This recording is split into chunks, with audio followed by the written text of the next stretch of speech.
મોહમ્મદ તોસિફ નેકીએ રાષ્ટ્રીય કક્ષાએ karate championship અને ગુજરાત ખેલ મહાકુંભમાં સિલ્વર મેડલ મેળવી ભરૂચ વેલફેર સ્કૂલ તથા ભરૂચ જિલ્લાનું ગૌરવ વધાર્યું છે।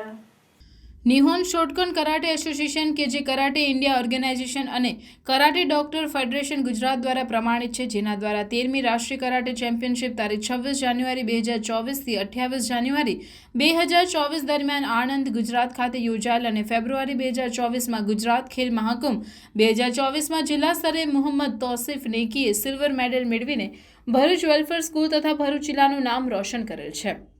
અત્રે ઉલ્લેખનીય છે કે મોહમ્મદ તોસિફ નેકીના પિતા પણ એક સ્પોર્ટ્સ પર્સન છે અને શૂટિંગમાં ઘણા મેડલ મેળવી ભરૂચ જિલ્લાનું નામ રોશન કરેલ હતું।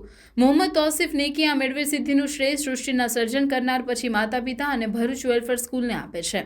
મોહમ્મદ તોસિફ નેકીનું સપનું છે કે 2036 ઓલિમ્પિકમાં ભારત દેશનું પ્રતિનિધિ કરી કરાટેમાં સ્વર્ણ પદક અપાવે।